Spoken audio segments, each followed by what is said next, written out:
신약성경 빌립보서 2장 말씀 함께 보겠습니다. 우리 렘넌트들 성경책을 피면 좋을 것 같아요.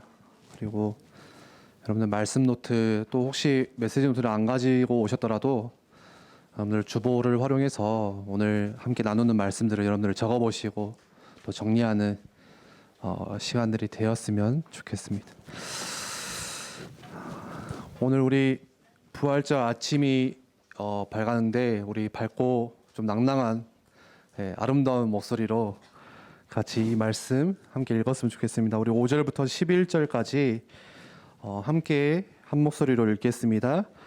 너희 안에 이 마음을 품으라. 곧 그리스도 예수의 마음이니 그는 근본 하나님의 본체시나 하나님과 동등됨을 취할 것으로 여기지 아니하시고 오히려 자기를 비워 종의 형체를 가지사 사람들과 같이 되셨고 사람의 모양으로 나타나사 자기를 낮추시고 죽기까지 복종하셨으니 곧 십자가에 죽으심이라.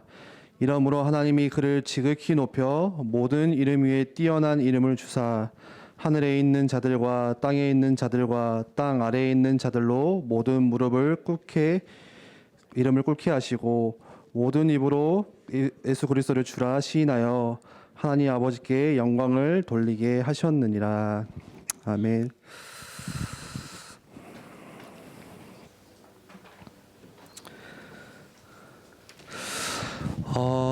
오늘 부활절이죠. 지난주 고난주간 우리가 한 주를 맞이하고 오늘은 이제 예수님께서 십자가에서 죽으시고 부활하신 부활절 날입니다. 옛날이나 지금이나 사람들은 그 부활절을 잘 안 믿는 것 같아요. 그래서 교회는 다니지만 예수님께서 이 땅에서 하셨던 기적들, 뭐죠? 물고기 5마리, 보리떡 2개, 물고기 2마리인가? 아무튼 5천 명을 먹이신 기적, 그리고 죽은 나사로를 살리신 기적, 이런 기적들에 대해서는 되게 믿음이 가고, 또 예수님께서 이 땅에서 하셨던 그런 아름다운 그런 사역들에 대해서는 막 본받고 하지만 죽음에서 다시 살아나셨다라는 부활에 대해서는 이제 사람들이 자기 생각대로 잘 안 믿는 것 같아요. 그게 말이 되냐, 과학적으로 그게 무슨 어떻게 가능하냐. 이제 우리가 과학적으로 많이 생각을 하죠, 이성적으로.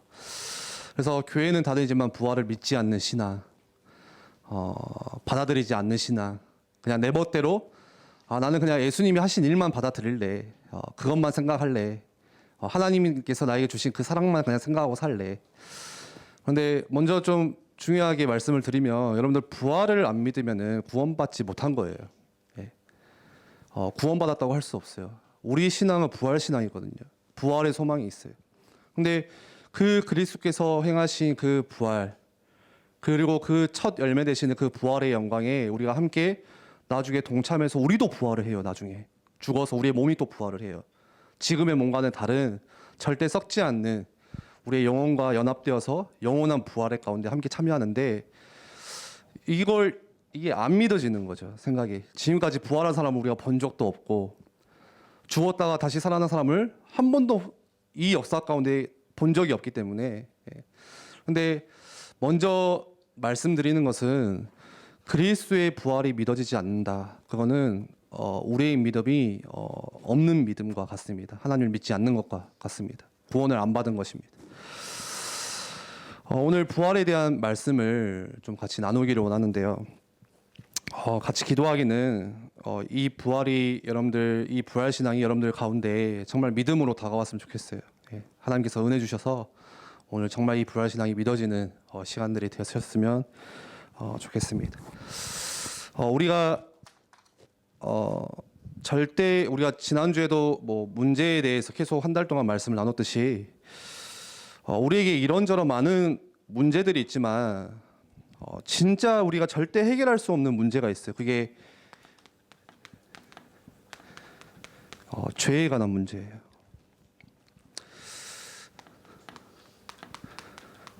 하나님을 떠난 죄. 그거를 원죄라고 하죠. 원래 죄라고 하죠. 그리고 이 하나님을 떠난 죄로 인해서 생겨난 문제가 우리가 어디 아래 살 수밖에 없냐면 눈에 보이지 않는 그 사단의 권세 아래 살 수밖에 없어요. 사람들이.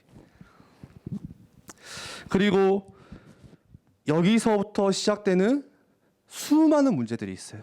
예. 이게 죄의 근본이거든요. 이 하나님을 떠난 죄는요, 절대 우리 힘으로 절대 해결할 수 없어요. 그래서 지난주 강단 말씀에 이거를 법을 가지고 설명하셨거든요. 법칙이다. 법은 내가 애쓴다고 그 법을 바꿀 수 없거든요. 법칙은 내가 의지를 가지고 바꿀 수가 없어요. 법이 무조건 이겨요. 예를 들어서 제가 사고를 쳤어요. 큰 사고를 쳤어요. 예를 들어서 사람을 죽였어요. 뭐 예를 들어서 임마. 뭐 말로도 죽이겠지만 예. 사람을 죽였네요. 그러면 저는 어떻게 해야 돼요? 어디 가야 돼요? 감옥에 가야죠. 깜빡이 뭐냐? 감옥에 가야죠. 교도소에 가야죠. 좀 유식한 말로. 근데 내가 그게 우리나라 법이잖아요. 우리나라 보면은 사형은 없지만 사람 죽이면 당연히 잡혀가야 되잖아요.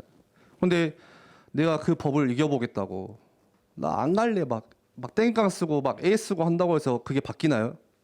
내가 막 의지 가지고 그거 바꿀 수 있나요? 못 바꿔요. 법이라는 것은 내 의지 가지고 바꾸는 게 아니라 다른 법으로 바꿀 수가 있어요. 그것보다 더 높은 법이 이기는 거예요. 그렇죠? 그래서 지난주 말씀에는 사망의 법, 죄와 사망의 법에서 빠져나오는 게 네 의지가 아니라 생명의 성령의 법, 더 위의 법이 있다. 그게 너를 구원하신다. 그거잖아요. 로마서 6장 23절 말씀에는 이렇게 말씀하거든요. 죄의 삭신 뭘까요? 같은 말로 죄의 결과. 하나님을 떠난 그 죄의 결과는 사망이다. 죽음이다. 이렇게 말씀하세요. 우리가 하나님을 떠나면서부터 오는 죄의 결과는 죽음이에요. 그리고 히브리서 9장 27절 말씀에는 사람이 한 번 죽는 것은 정해진 거래요. 예. 그 후에는 뭐가 있냐? 심판이 있다고 말씀하세요. 그래서 이 죽음이라는 것은 누구에게나 정해져 있어요. 여기서 가장 어린 친구가 누굴까? 정욱이냐? 생일 누가 제일 느리냐? 승찬이 너라고 하자. 알았어, 나 할게, 나나. 내가 제일 어려 그래. 제가 아무리 나이가 어리고 젊어도 선생님들보다는 젊잖아요. 근데 제가 죽는 날은 정해져 있어요. 그 하나님이 아시지. 여기서 나는 불사신이다, 피닉스다, 뭐 영원히 산다, 그런 거 없어요. 누구나 한 번은 죽음은 정해져 있고 그 후에는 뭐가 있냐? 심판이 있대요. 아무리 이 세상에 대단한 것을 우리보다 많이 가진 사람이라고 할지라도 죽음은 피할 수 없어요. 연예인도 죽음은 피할 수 없고 그래서 자살도 하잖아요. 그 누구도 죽음은 피할 수가 없어요. 우리는요, 이 죽음에 대해서 여러분들 얼마나 생각하세요? 우리 보통 생각 안 하죠. 예. 죽음이라는 것을 별로 생각 안 하고 살잖아요. 우리는 믿음이 너무 좋아요. 나는 오늘도 살 것이다 라는 믿음. 나는 내일 또 살 수밖에 없어 라는 그런 자신감들. 예.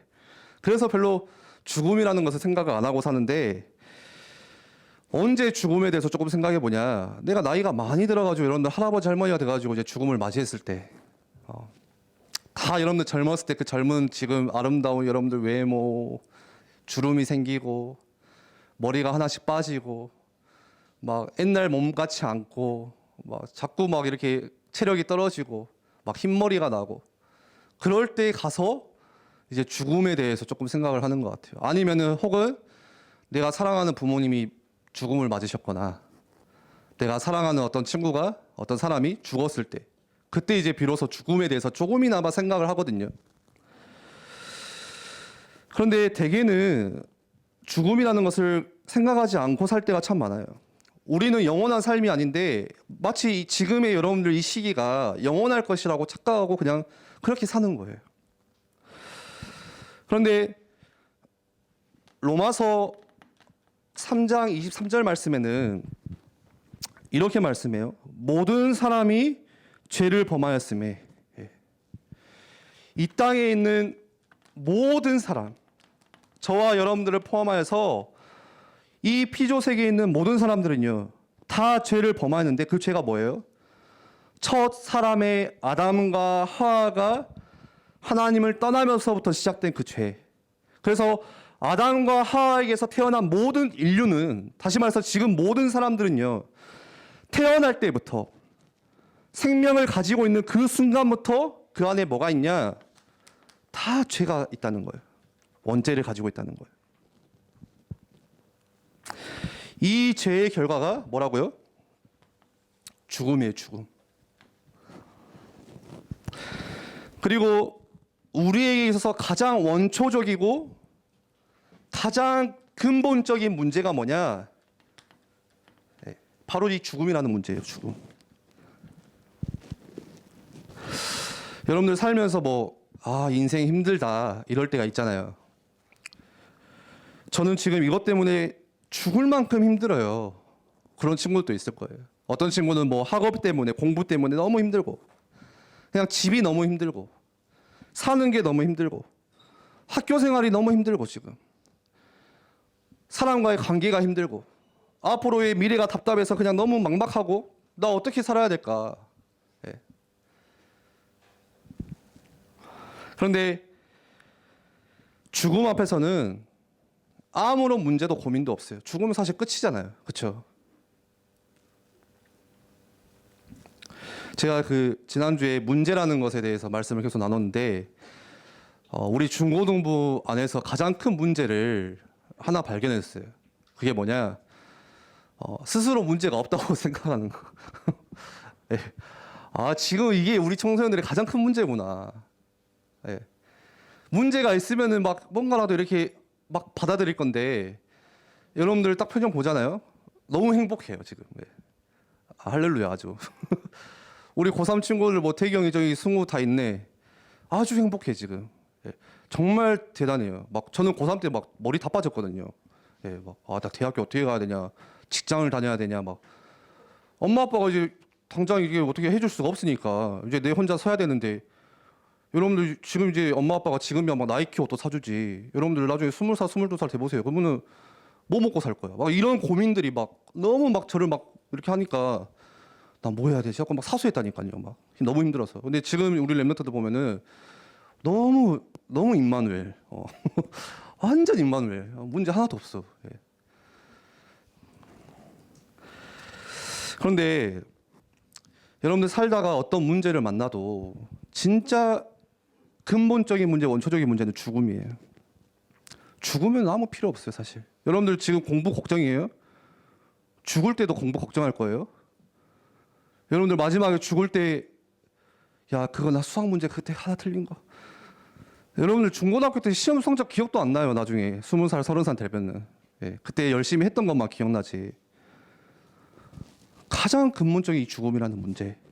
그런데 오늘 부활절을 맞아서 그리스도께서 부활하셨다는 거 뭐냐? 이거예요. 우리가 죄로 인해서 죽어 마땅한 존재예요. 죄의 삭은 사망이에요. 죽을 수밖에 없는 우리의 연약한 존재인데, 누가요? 예수 그리스도께서 우리를 대신해서, 나를 대신해서 십자가에서 죽으시고 뭐를 이기셨다는 뜻이냐? 이 죽음의 권세, 죄의 권세를 다 승리하셨다는 뜻이에요. 그게 부활이에요. 완전 끝내셨다. 죽음의 권세를 이기셨다는 증거로 죽으신 예수님께서 다시 부활하신 거, 사망을 이기신 거, 죽음을 승리하신 거. 그래서 우리가 당할 이 죽음의 권세를 완전히 깨트리시고 완전히 끝내시고 우리를 완전 구원하셨어요. 가장 원초적인 문제가 뭐라고요? 가장 근본적인 문제가 죽음이라고 했죠. 그런데 이 죽음의 문제가 해결되는 것은 다 같은 말로 뭐냐? 다른 문제가 다 끝났다는 거예요. 근본이 끝났기 때문에. 원초적인 죄가 끝났기 때문에. 그래서 그리스도가 모든 문제 해결자, 우리가 고백하는 그 이유가 사망의 권세를 다 이기셨기 때문에, 가장 근본적인 그 죄를 이기셨기 때문에 우리의 모든 문제 해결자 되시는 거예요. 그리고 이 죄의 문제만 해결하신 게 아니고 우리를 뭐 삼으셨죠? 자녀 삼으셨잖아요. 나를 아들 삼으시고 딸 삼으시고, 하나님 따라 나를, 그 원수대 나를 화해케 하시고 화목케 하시고 나와 함께 하시잖아요. 그게 예수 그리스도의 구원이자 부활입니다. 그런데 왜 예수님께서 우리를 대신해서 죽으셨어요? 왜 내가 죽어 마땅한 이 존재인데, 이 죽음을 피할 수 없는 존재인데 왜 예수님께서 이 땅에 오셔서 우리를 대신해서 그 십자가에 고난 받으시고 죽으셨을까요? 네. 하나님은 사랑이시기 때문에. 네. 하나님은 사랑이시라 이걸로 끝나요. 우리를 사랑하시기 때문에 하나님께서 우리를 직접 찾아오신 것이고, 여러분들 누굴 사랑하면 찾아가잖아요. 하나님께서 나를 사랑하시기 때문에 나를 만나주신 것이고, 하나님께서 나를 사랑하시기 때문에 나를 대신해서 죽으신 거예요. 우리를 어느 정도로 사랑하냐? 죽기까지 사랑한다. 내가 너를 위해서 죽을 거야. 죽기까지 너를 사랑해. 그게 하나님이 우리를 향한 사랑이에요. 여러분들 연애할 때 혹시 지금 사랑하는 사람이 있나요? 뭔가 마음에 드는 사람이 있어요? 새 학기를 시작하니까 막 가슴이 콩닥콩닥 뛰어요. 누굴 보니까. 가장 먼저 보는 게 뭐예요? 누군가를 사랑할 때 뭘 봐요? 뭐라고? 외모. 안 들리는데 들리는 것처럼. 열의 9은 여기 몇 명이에요? 우리 랩런트들 중에 한 60명에 55명은 아니다. 우리 중고등부 60명 랩런트 중에 제가 볼 때는 한 58명은 외모 봐요. 외모. 어쩔 수 없어요. 이게 틀린 거야. 어쩔 수 없는 거야. 이거는. 열의 9은 다 외모를 봐요. 누구를 좋아할 때. 무슨 말이에요? 생김새를 본다는 거예요. 저 사람의 가장 먼저 보는 게 뭐예요? 얼굴 보잖아, 우리. 여러분들 뭐 신앙을 먼저 봐요, 혹시?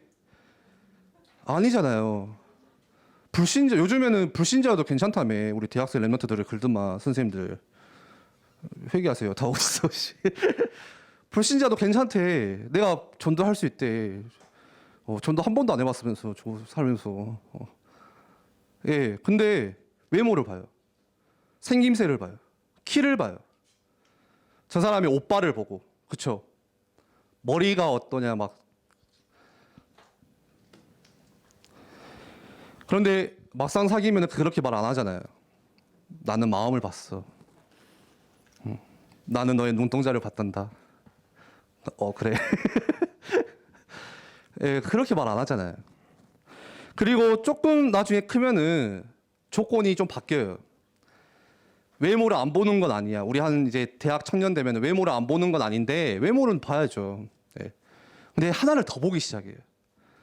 그게 이제 능력을 봐요. 능력. 지금은 그런 능력 안 보잖아. 그냥 잘생기면 장땡이거든요. 지금은 키 180 이상, 공유다. 완전 할렐루야지. 예. 뭐 박서준이다. 소준이가 막, 야 주일날 교회 가지 말고 나랑 데이트하게. 우리 막 목숨 걸고 갈 거야 아마 밖에. 그런데 어른 되면은 능력을 같이 봐요. 저 사람이 돈이 얼마나 있냐, 차를 뭐 타고 다니냐, 외제차를 타고 다니냐, 집이 있냐. 결혼할 때는 저 사람이 집이 있냐, 차가 있냐, 직장이 뭐냐, 그걸 보거든요. 그걸 가지고 조건을 다 따져보고, 그러고 그 사람을 봐요. 어떤 사람은 나는 조건 절대 안 봐요 하는데 그런 사람 없어요. 제가 볼 때는 다 봐요. 다. 거기다가 교회 다니는 사람은 하나를 더 봐요. 이제 믿음까지 봐요. 외모 봐야지. 또 뭐 본다고요? 경제력, 능력 봐야지. 직장도 봐야지. 또 하나 뭐 봐야 돼요? 엄마 아빠가 절대 안 돼! 막 이러잖아. 불신자는 안 돼. 그 엄마 아빠 중직자여야 돼. 막 이러잖아요. 예. 그것까지 봐. 그러니까 교회 안에 노처녀 노총각이 많아. 근데 그게 중요한 게 아니라 우리는 누구를 사랑할 때 조건을 보잖아요. 근데 하나님은 나를 죽기까지 사랑하는데 그 어떤 조건도 보지 않으셨어요. 네. 이렇게 생각하면 우리가 얼마나 진짜 어리석은 존재인지, 누군가를 사랑한다는 게 참 이것도 힘들구나. 이 사람이 나를 사랑해줘야 우리는 사랑하고, 저 사람이 나를 조금 인정해줘야 나도 좀 사랑을 해주고. 근데 하나님은 나의 그 어떤 모습, 조건 자체를 보지 않으셨어요. 우리의 행실이나 얼마나 내가 착하게 살았는지 바르게 살았는지 그걸 보시지 않고 로마서 5장 8절에 뭐라 말씀하시냐? 우리가 아직 죄인 되었을 때 사랑하셨대요. 로마서 5장 8절에 내가 하나님을 떠나서 이미 원수되어 있을 때 아무런 사랑받을 수 있는 조건조차 없는 그런 죄인을, 여러분들 죄인이 구원받을 수 있는 조건은 없어요. 무조건 벌받아야 돼요. 여러분 다시 말해서 여러분들이 지금 하나님의 자녀로 구원받을 수 있는 조건은 하나도 없어요. 한 가지 뭐냐? 그냥 하나님이 우리를 조건 없이 사랑하셨기 때문에 여러분들이 은혜로 구원을 받은 거예요. 그래서 그리스도께서 우리를 위하여 죽으심으로 하나님께서 자기에 대한 사랑을 나타내셨다. 하나님께서 그 죽기까지 사랑한 그 사랑을 어떻게 보이셨다고요? 우리를 위하여서 죽으심으로, 그리스도께서 죽으심으로 자기에 대한 사랑을 나타내셨느니라. 아무런 조건도 없이 죽기까지 우리를 사랑한 거예요. 죽기까지. 여러분들 연애할 때 그 말도 안 되는 그 막 표현들 하잖아요. 막 달콤한 속삭임을 하잖아요. 그 중에 하나가 두 가지가 있는데, 하나는 내가 너를 위해서 저 별을 따라줄게. 따로 가면은 갔다 오면 이미 없어 이 세상에. 여러분들 사과도 못 따. 그 올라가 무서워가지고. 또 뭐 있어요? 내가 너를 위해서 죽을 수 있어. 여러분들 이 말은 그냥 아 그래 알았다 그냥 흘러들으세요. 그냥 누가 혹시 특히 우리 여자 랩런트도 막 그런 마음 막 이러잖아. 속지 마. 네. 그냥 저 또 구라치구나. 그렇게 그냥 받아들이세요. 죽기는 뭐예요? 시간 좀만 지나잖아요. 저도 막 그런 고백했어요. 연애할 때 제 와이프한테, 야 내가 죽을 수도 있어 너를 위해서. 야 지야 죽을 수도 있잖아. 시간 좀 지나잖아. 죽기는 그냥 아까워 그냥. 근다고 내가 그런 게 아니라 사람들이 다. 예. 우리 여기 계시는 권사님들 우리 남편 위해서 죽으실 수 있나요? 열심히 살아야죠 우리. 그죠? 열심히 최선을 다해서 살아야 될 거 아니에요. 예. 말도 안 되는 이야기를 해요. 예. 누군가를 위해서 죽는다는 것은요, 여러분 말이 안 돼요.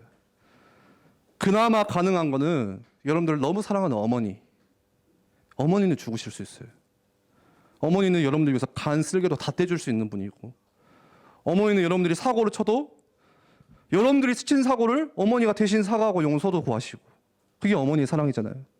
나를 위해서 대신 죽으실 수도 있어요. 그런데 중요한 것은 어머니가 나를 위해서 죽을지라도 어머니는 절대 부활하실 수가 없어요. 내 죄를 대신해 주실 수는 없어요. 그냥 죽는 거예요, 그거는.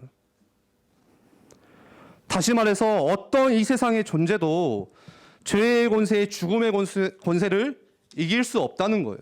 오직 예수 그리스도만이, 참 하나님이신 그리스도만이 죽음을 이기고 부활하셨다는 거예요.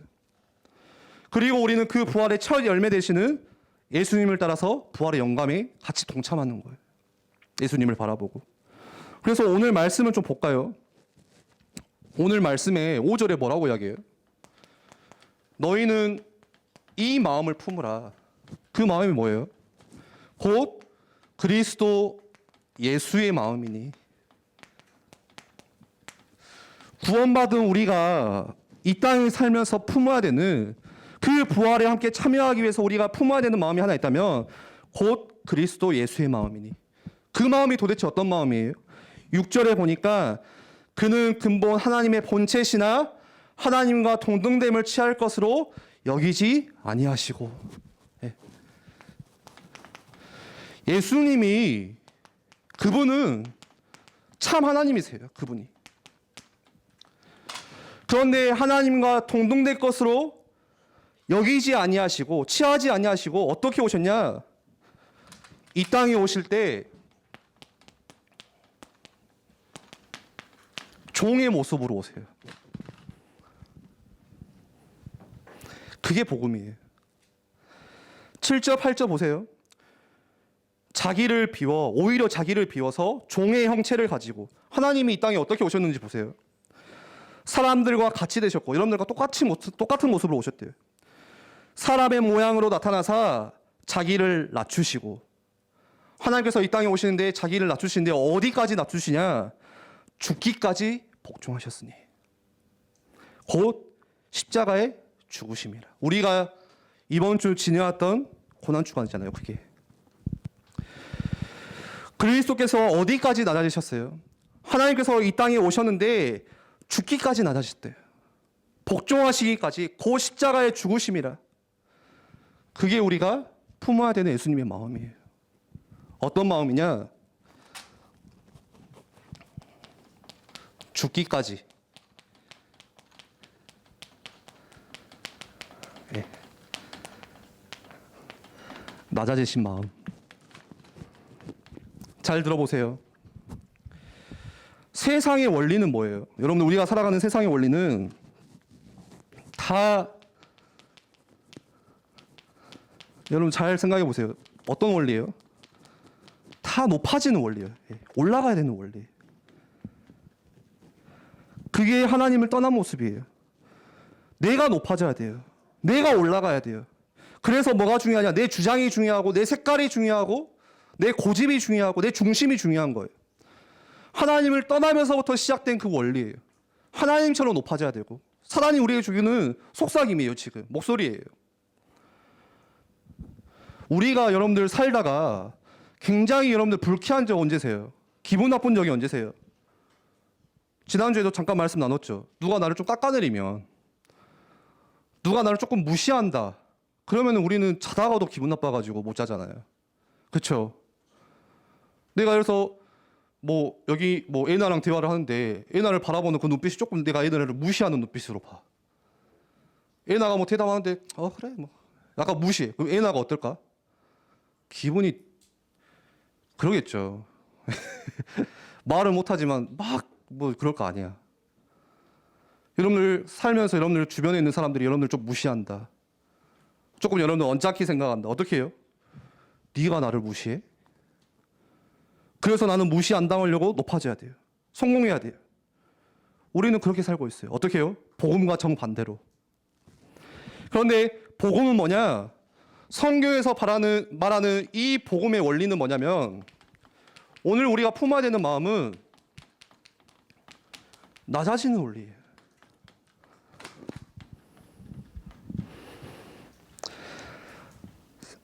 들어보세요. 하나님께서 하나님이셨던 그 하나님도 예수님도 어떻게 오셨다고요? 오늘 말씀에 종의 형체로 오셨대요. 심지어는 우리 피조물인 우리 인간들보다 더 낮은 모습으로 저번에 우리 성탄절 때 말씀 나눴잖아요. 얼마나 낮아지셨어요? 이 땅에 오실 때 저 짐승이 자는 가축들이 자는 저 마구간에 오시잖아요. 오히려 사람들보다 더 낮은 모습으로 이 땅에 오세요. 그런데 우리는요. 하나님도 그렇게 낮은 모습으로 오셨는데 우리는 높아지려고 해요. 하나님과 같이 되려고 해요. 우리에게 뭐가 없냐? 오늘 우리가 가져야 될 예수님의 마음이 없는 거예요. 예수님께서 지난주 종료줄이었죠. 예루살렘 성에 입성하실 때 뭐 타고 입성하세요? 아주 조그마한 그 나귀를 타고 입성하시잖아요. 세상의 왕이라면은 호화로운 행렬 가운데 들어가셔야 되는데 예수님은 가장 낮은 모습으로 그렇게 들어가세요. 그리고 그렇게 이 땅에 오셨고 오늘 말씀에 이 땅에 생을 마치실 때는 어떻게 마감하세요? 저 악질의 노예나 흉악범들이 행해야 되는 그 형틀로 그 방법으로 생을 마감하세요. 모든 사람들이 다 예수님을 저주하고 손가락질하고 그런 모습으로 인생을 끝내세요. 십자가에서. 오실 때는 마구간으로 오시고 가장 낮은 모습으로. 모든 사역 마치시고 죽으실 때는 가장 낮은 모습으로 사람들의 손가락질 받고 비난받으면서 죽으세요. 그분이 예수 그리스도세요. 그분이 바로 복음의 실체예요. 그런데 이렇게 낮은 모습으로 오시고 죽으셨는데 정말 놀라운 사실은 뭐냐? 사단의 권세를 완전히 깨트리셨다는 거예요. 역설이죠. 말이 안 되는 거예요. 세상의 원리는 높아져야 돼요. 사단보다 더 높아져야 이길 수 있을 것 같아요. 그게 아니라는 거예요. 가장 낮은 모습으로 이 땅에 오셨는데 그게 사단의 권세를 완전히 깨트리셨어요. 완전히 끝내셨어요. 철저히 낮아지심으로 높아지려고 하는 그 사단의 권세를 깨트린 참 우리가 이해할 수 없는 복음. 세상이 알 수 없는 복음. 그러니까 보세요. 뒤에 9절에 뭐라고 말씀하세요? 이렇게 이야기하세요. 이러므로 하나님이 그를 지극히 높여. 가장 낮아지셨는데 누가 높이신다고요? 하나님께서 그를 예수님을 지극히 높이셔서 모든 이름 위에 뛰어난 이름을 주사 10절에 하늘에 있는 자들과 땅에 있는 자들과 땅 아래에 있는 자들로 모든 무릎을 예수의 이름 앞에 꿇게 하시고 하늘에 있는 어떤 존재도 예수님의 이름 앞에 다 무릎 꿇어야 돼요. 가장 낮게 오셨는데 하나님께서 그의 이름을 높여주사 이 땅에 있는 모든 피조물도 예수님의 이름 앞에 무릎 꿇어야 되고 심지어는 저 땅 아래에 있는 지옥 권세도 예수님의 그 권세 앞에 다 무릎 꿇어야 돼요. 하나님께서 예수님을 그렇게 지극히 높이 올리세요. 그게 복음의 원리예요. 그래서 이 땅에 있을 때 그리스도 이름 앞에 무릎 꿇지 못했던 사람들은 언제 가서 무릎 꿇어야 되냐? 지옥 가서 무릎 꿇어야 돼요. 그때 가서라도 무릎을 꿇어야 돼요. 땅 아래에 있는 모든 자들도 무릎 꿇어야 돼요. 이 땅에 살면서 막 복음을 우습게 하는 사람들 있죠. 교회를 무시하고 핍박하고 하나님을 업신여기고 말씀을 가볍게 여기고 지옥에 다시 꿇어야 돼요. 가서. 모든 피조 세계는 그렇게 살아야 돼요.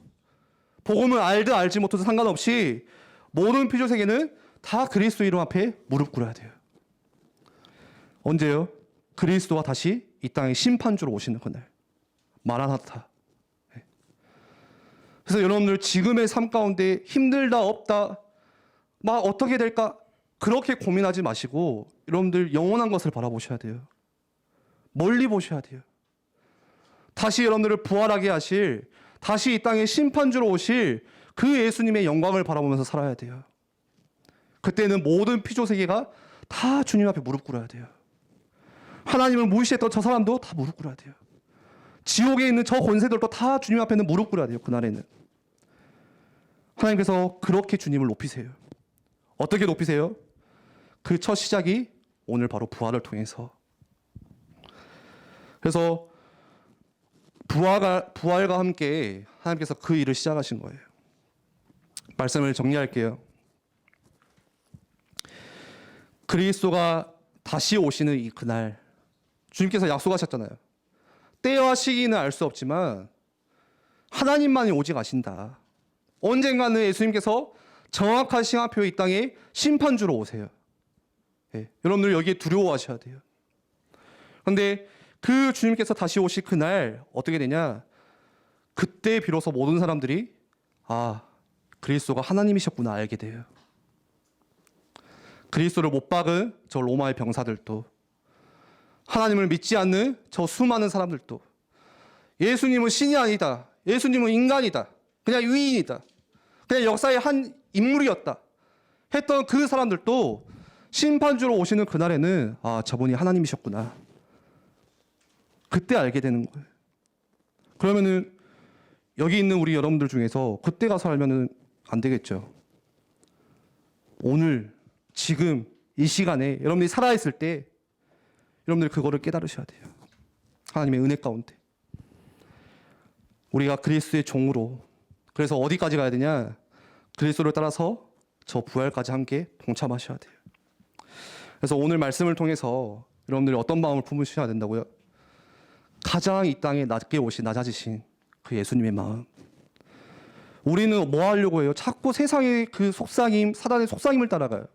높아지려고 하는 원리.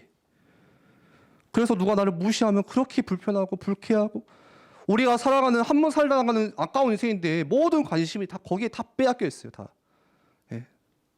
남의 시선에 다 빼앗겨 있어.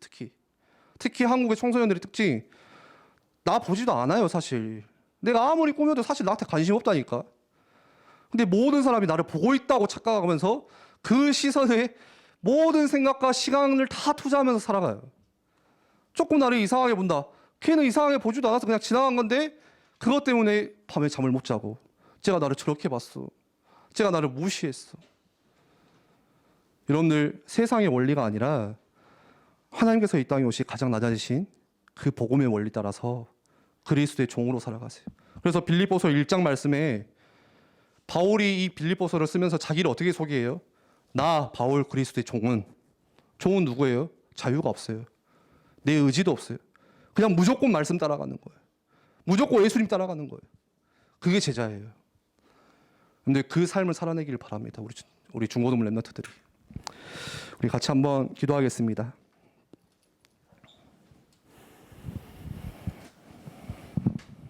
여러분들, 죽기까지 낮아지신, 복종하신, 또 십자가에서 죽으신 그 예수님의 모습을 따라서 한 걸음씩 여러분들 나아가셨으면 좋겠어요. 끝으로 여러분들, 마지막으로 이 질문을 하면서 여러분들 살아가셨으면 좋겠어요. 나를 대신해서 죽기까지 낮아지신 그 예수님을 위해서 나는 그 예수님을 위해서 뭐를 대신할 수 있을까? 저는 이번 한 주간 고난주간 묵상하면서, 와, 나 이런 존재인가? 하나님은 나를 사랑해서 죽기까지 낮아지셨는데 나는 그 하나님을 대신할 수 있는 게 이거 하나 없을까? 그 고난주간 기도에 나오는 것조차도 할 수가 없을까? 하나님 위해서 뭔가 헌신하는 그것조차도 나는 대신할 수 없는 걸까? 얼마나 제 모습이 연약하고 하나님을 사랑한다고 입만 떠벌리지 내 삶에서는 전혀 그 삶이 되어지지 않는 모습을 봤는지 몰라요. 오늘 이 시간에 우리 함께 같이 기도할 때 가장 낮아지신 그 예수님의 원리를 따라서 우리가 한 걸음씩 나아가기를 원합니다. 우리가 그리스도의 종으로서 살아가기를 원합니다. 내 의지 발견하는 것이 아니라 하나님께서 나에게 주신 그 은혜 따라서 살아갈 수 있는 우리 청소년들이 될 수 있도록, 우리 지금의 날들이 될 수 있도록 역사해 주시옵소서. 우리 한 번만 같이 합심으로 기도하겠습니다.